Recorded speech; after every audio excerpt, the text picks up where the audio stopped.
আসসালামু আলাইকুম। কোয়ান্টাম স্বপ্নি প্ল্যাটফর্ম এইচএসসি কমার্স গ্রুপ উৎপাদন ব্যবস্থাপনা ও বিপণন প্রথম পত্র উৎপাদন। আজকে আমাদের এই স্পেশাল অধ্যায়ের স্পেশাল 3 নাম্বার লেকচার। তো আজকে আমরা পার্ট 2তে আছি। গত ক্লাসে আমরা উৎপাদনের ইতিহাস পড়েছিলাম। আজকে আমরা উৎপাদনের ধারণা এবং উৎপাদনের উপযোগ এবং বিভিন্ন রূপ, রূপান্তর, প্রকারভেদ এগুলো নিয়ে আলোচনা করব। তো উপযোগের ধারণাটা কি আমরা একটু দেখে নিই। উপযোগ এটা আসলে কী জিনিস? মিথিলা একাদশ শ্রেণীর একজন ছাত্রী। মিথিলা উৎপাদন ব্যবস্থাপনা ও বিপণন প্রথম পত্রের প্রথম ক্লাসে উপযোগ শব্দটি সাথে পরিচিত হয়। যেমন তোমরা আজকে পরিচিত হচ্ছে উপযোগ শব্দটির সাথে।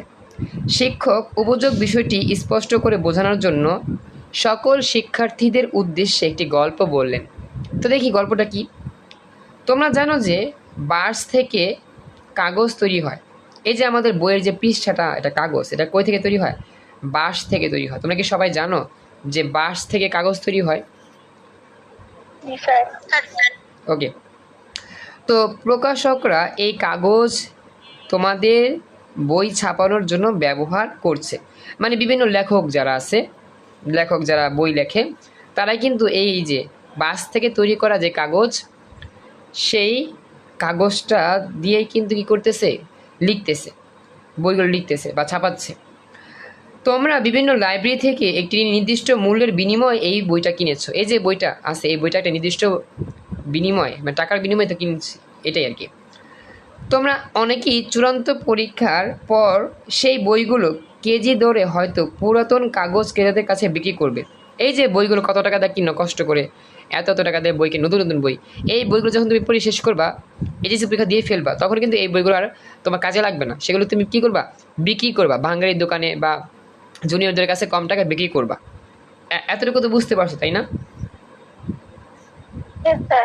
আচ্ছা, এরপরে তারা আবার এই কাগজগুলো বাদাম বিক্রেতার কাছে কী করবে? বিক্রি করবে। যদি ভাঙ্গারিওয়ালাদের কাছে বিক্রি করো বইটা, তারা কি করবে? এইগুলো বাদামওয়ালা আছে, মুড়িওয়ালা আছে, ওদের কাছে বিক্রি করবে।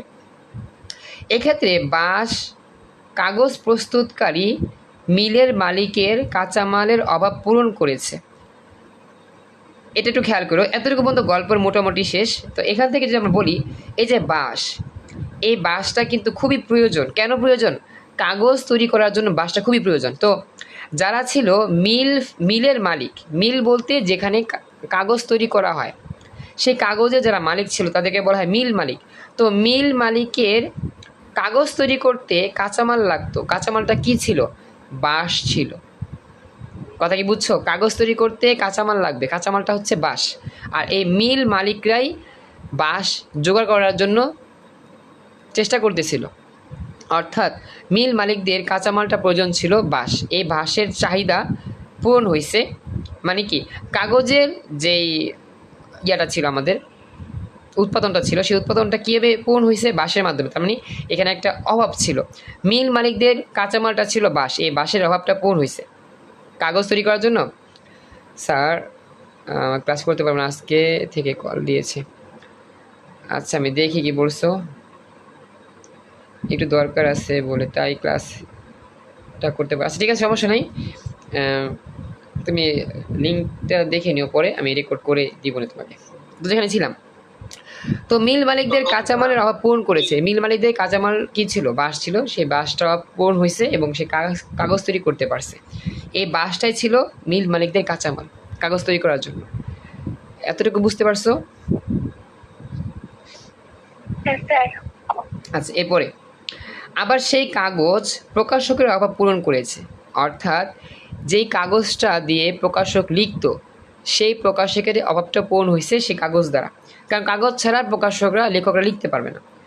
প্রকাশক কর্তৃক ছাপানো সেই বই তোমার অভাব পূরণ করেছে। অর্থাৎ তোমার একটা বইয়ের অভাব, বই ছাড়া তুমি পড়তে পারতেছো না, তুমি বই ছাড়া পড়তে পারতেছো না, কিছু করতে পারতেছো না, তবে তোমার বইয়ের একটা অভাব আছে। আর এই অভাবটা পূরণ হয়েছে কীভাবে?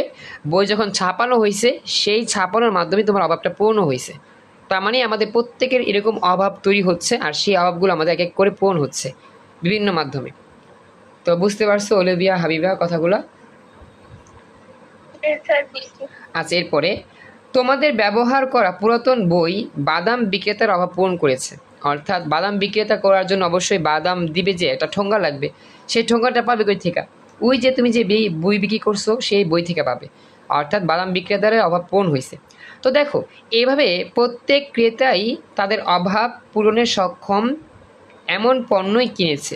অর্থাৎ এখানে যতগুলো ক্রেতা আছে সবগুলো ক্রেতাই তাদের অভাব পূরণ করতে পারছে, আর সেই অভাবটা পূরণ হয়েছে কি সেই পণ্য দ্বারা, যে পণ্য লাগতেছে তার জন্য। তো প্রিয় শিক্ষার্থীরা, এইভাবে কোনো পণ্য বা সেবা সামগ্রীর মধ্যে অপরের অভাব পূরণের যে ক্ষমতা বিদ্যমান থাকে তাকেই উপযোগ বলা হয়। অর্থাৎ কোনো পণ্য বা সেবা সামগ্রীর মাধ্যমে অভাব পূরণের ক্ষমতা, অপরের অভাব পূরণের ক্ষমতার যে বিষয়টা সেটা হচ্ছে উপযোগ। অর্থাৎ তোমার যেই জিনিসটার অভাব সেই জিনিসটা তোমার পূরণ হইতে হবে। অবশ্যই কোনো পণ্যের মাধ্যমে এটা তুমি পূর্ণ করতেছো বা কোনো সেবার মাধ্যমে এটা পূর্ণ হচ্ছে তোমার, এই বিষয়টাই হচ্ছে উপযোগ। অর্থাৎ আমার একটা অভাব আছে, সেই অভাব পূরণের জন্য যে পণ্য বা যে সেবাটা আমার প্রয়োজন সেটাকেই বলা হয় উপযোগ। কথা কি বুঝছো? আচ্ছা, এখন উপযোগটা যদি আরেকটু স্পেসিফাই বুঝি তাহলে এরকম হবে যে সাধারণ ভাষায় উপযোগ বলতে কোনো দ্রব্যের অভাব পূরণের সামর্থ্য বা ক্ষমতাকে বোঝায়। উপযোগ বলতে বোঝায় যে একটা দ্রব্যের অভাব রয়েছে, সেই দ্রব্যের অভাবকে পূরণ করার জন্য একটা ক্যাপাবিলিটি প্রয়োজন, সামর্থ্য প্রয়োজন, সেটা হচ্ছে আমাদের উপযোগ। উপযোগ হলো এক ধরনের মনস্তাত্ত্বিক ধারণা। কেননা মানুষ যদি কোনো পণ্য বা দ্রব্য কিনে সে ধরেই নেয় যে উক্ত পণ্য দ্রব্যের অভাব পূরণের ক্ষমতা আছে। তার মানে কি বলতেছে এখানে, যে একজন মানুষ যদি কোনো পণ্য ক্রয় করে তো সে মনে করে যে এই পণ্যটুকু অভাব পূরণের ক্ষমতা রেখেছে। অর্থাৎ এই যে আমার একটা বই দরকার, এই বইটা আমি কিনে ফেলছি, তার মানে এই বইটাই আমার অভাব পূরণ করে ফেলেছে, মানে এই বইটাই একটা অভাব পূরণ করতে পারে। এটা মানুষ যারা কিনে তারা এটা মনে করে নেয়। কথা কি বুঝছো? আচ্ছা, এরপরে পরবর্তী অংশে কোনো দ্রব্যের উপযোগ না থাকলে মানুষ তা কিনতে চায় না। এর মানে কি, একটা দ্রব্য আছে, সেই দ্রব্যের কোনো চাহিদা নাই, তাহলে কি সেই মানুষটা আর কিনবে না। যেমন তোমার অনেকগুলো ড্রেস আছে, তোমার কোনো ড্রেস লাগবে না, এখন তুমি কি বলবা আমাকে একটা ড্রেস বানায় দাও আম্মু, আমাকে ড্রেস কিনে দাও আব্বু? বলবা না, কারণ তোমার অনেক ড্রেস আছে। এমনও হইতে পারে যে তোমার অনেকগুলো বই আছে, অনেকগুলো বই বলতে বাদ দিলাম, সাপোজ এই উৎপাদন ব্যবস্থাপনা বই আছে, এক সেট আছে, তোমার কি আর এই বই লাগবে? এই বই কি আবার কিনবা তুমি? উৎপাদন ব্যবস্থাপনার বই তুমি কি 2 বার 3 বার কিনবা নাকি একবারই কিনবা বলো তো?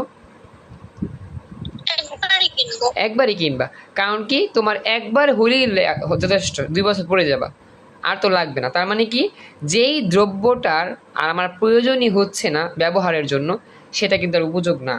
মানে কি, সেটা প্রয়োজন নাই, সেটা কিন্তু আমার মানুষ কিনতে চায় না, এটা আর কি। তো দ্রব্য বিক্রয়যোগ্য হতে হলে অবশ্যই উপযোগ থাকতে হবে। অর্থাৎ যেই দ্রব্যটা বিক্রয় করার মতো সেই দ্রব্যের চাহিদা থাকতে হবে, অবশ্যই অভাব থাকতে হবে সেই দ্রব্যের, তাহলে কি হবে, সেই দ্রব্যটা বিক্রি হবে। কথা বুঝতে পারছো এতটুকু? যেমন সমুদ্রের পানি কেউ বিক্রিও করে না এবং তা কেউ কিনেও না। সমুদ্রের পানি কেউ কিনে না, কেননা তা কোনো মানুষেরই অভাব পূরণ করে না, কারণ সমুদ্রের পানি সবই লবণাক্ত। তবে সমুদ্রের পানিকে পরিশুদ্ধ করে যদি সরবরাহ করা হয় এবং তা যদি মানুষের পানির অভাব দূর করতে পারে তবে তা উপযোগ হিসেবে বিবেচিত হবে। দেখো, প্রাথমিকভাবে চিন্তা করো, সমুদ্রের পানি হচ্ছে লবণাক্ত লোনা পানি, এই পানি কেউ খায় না, খাইতে পারে না। তো এই পানি বিক্রি করলে 1 টাকা দিয়েও কেউ কিনবো না, কারণ কি এই পানির কোনো প্রয়োজনই হয় না, এই পানি দিয়ে কিছুই করা যায় না, এই পানির কোনো প্রয়োজন নাই। কিন্তু এই পানিকে যদি তুমি পিউরিফাই করো, বিশুদ্ধ পানিতে রূপান্তর করতে পারো, তখন দেখবা তোমার এই পানি কেনার জন্য লাইন পড়ে গেছে। তো দেখো, যেই সমুদ্রের পানি প্রাথমিকভাবে কোনো প্রয়োজনই ছিল না, সেটা কিন্তু উপযোগ ছিল না, যখনই সেই সমুদ্রের পানিটাই পিউরিফাই করার পরে বিশুদ্ধ পানিতে রূপান্তর করা হয়েছে, সেই সমুদ্রের পানিটা কিন্তু পরবর্তীতে মানুষের কারাগারে লেগে গেছে কেনার জন্য। তার মানে সেই সমুদ্রের পানি কিন্তু পরবর্তীতে উপযোগ হিসেবে পরিণত হয়েছে। অর্থাৎ প্রথমে সে উপযোগ ছিল না, পরে সে উপযোগ হিসেবে বিবেচিত হয়েছে। কথা কি বুঝছো সবাই? ওকে, তো এরপরে এখানে মনে রাখার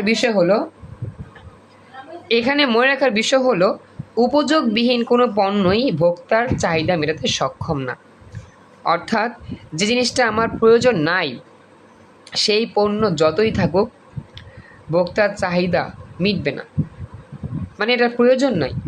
আমার সাপোজ আমার কলম আছে 1 ডজন, আমার কোনো খাতা নাই, তো যতই কলম দেওয়া হোক আমি কলম দিয়ে কী করবো? আমার তো খাতা লাগবে লেখার জন্য, আমার খাতা লাগবে।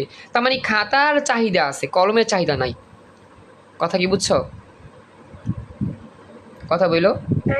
তো আমার চাহিদা আছে খাতার, আমার লাগবে খাতা, তুমি আমাকে দিতেছো কলম, কলমের কোনো তো নাই, প্রয়োজন নাই। তো আমার কলম দিয়ে তো প্রয়োজন নাই, আমার খাতা প্রয়োজন, তো খাতা তো আমার হচ্ছে না, তো খাতাই লাগবে। তো এটা হচ্ছে আমার খাতা চাহিদা, এটা মিটছে না কলম দিয়ে, এটা আর কি। তো বলতেছে প্রুফ ওয়াক্ট, আসলে উচ্চারণটা পুরোপুরি সঠিক না, WAGS ওয়াক্ট এর মতে utility is the power of commodity to satisfy human wants. এর অর্থ হচ্ছে উপযোগ হচ্ছে কোনো দ্রব্যের বিশেষ গুণ বা ক্ষমতা যা মানুষের অভাব পূরণ করতে পারে। উপযোগ হচ্ছে এমন একটা জিনিস যে জিনিসটা কোনো দ্রব্যের বা পণ্যের মানুষের অভাব পূরণ করতে পারে, কোনো দ্রব্য বা পণ্য দিয়ে মানুষ সেই অভাবটা পূরণ করতে পারে। তাহলে মনে রাখবা উনি কী বলছে। তো এরপরে লাস্ট অফ অল আমরা দেখতে পাচ্ছি যে উৎপাদনের মাধ্যমে উপযোগ সৃষ্টি হয়, অর্থাৎ চাহিদা, আমাদের প্রয়োজন সৃষ্টি হয়। উপযোগ মানে হচ্ছে চাহিদা, যেটা প্রয়োজন। তো প্রয়োজনটা কেমনে সৃষ্টি হয়? যখন আমরা উৎপাদন করি, উৎপাদনের মাধ্যমে কিন্তু উপযোগটা সৃষ্টি হয়। মনে রাখবা এটা MCQর মতো, যে আমার উপযোগ সৃষ্টি হয় কীভাবে? উৎপাদনের মাধ্যমে উপযোগ সৃষ্টি হয়। তো উপযোগ হচ্ছে কোনো পণ্যের ওই গুণ বা মান যা দ্বারা মানুষ তার চাহিদা পূরণ করে। তাই বলা যায় কোনো পণ্যের রূপগত, সময়গত, স্থানগত ও শতগত পরিবর্তনের মাধ্যমে যদি তা মানুষের অভাব পূরণ করতে পারে তখন ওই পণ্যের নামটাই হয় উপযোগ। অর্থাৎ আমরা বলতে পারি যে উপযোগ হচ্ছে একটা পণ্য, প্রয়োজনীয় পণ্য, যে পণ্যটা মানুষের অভাব পূরণ করবে, আর সেটাই উপযোগ। এক কথায় আমার লাগবে চাল ভাত রান্না করার জন্য, এই চালটাই হচ্ছে উপযোগ। আমার লাগবে একটা পোশাক আমার পরার জন্য, এটাই প্রয়োজন, তো এই পোশাকটা হচ্ছে উপযোগ। আমার লাগবে একটা বই, যেই বইটার কারণে বই না থাকায় পড়তে পারতেছি না, তার মানে এই বইটাই আমার অভাব, এই বইটার প্রয়োজন, আর এই বইটাই তখন হবে আমার উপযোগ। এইভাবে বিভিন্ন পণ্য আমাদের ক্ষেত্র বিশেষ উপযোগ হিসেবে কাজ করে। সবাই কি বুঝতে পারছো এতটুকু? ওকে, থ্যাংক ইউ। তো এখন মানে এতটুকু আজকে রাখতেছি, বেশি লং করতে পারতেছি না। তো আমি চেষ্টা করব তোমাদের ক্লাস একটু বাড়ানোর জন্য, যতটুকু পারি ইনশাল্লাহ। অনেকগুলো ব্যাচ পাই তো তার কি সময় মেনটেন করতে কষ্ট হয়। তো এতটুকুই থাকবে আজকের মতো। বাড়ির কাজটা থাকবে উপযোগ কাকে বলে, এটা জাস্ট লিখবা। উপযোগের সংজ্ঞা আছে এর মধ্যে, জাস্ট সংজ্ঞাটাকে এটা লিখবা, তাহলেই হবে। এর বেশি লেখা থাকবে না। এই পর্যন্ত বাড়ির কাজ থাকবে ইনশাল্লাহ। তো আজকের মতো আমাদের স্পেশাল এই 3 নম্বর ক্লাস এখানেই কমপ্লিট।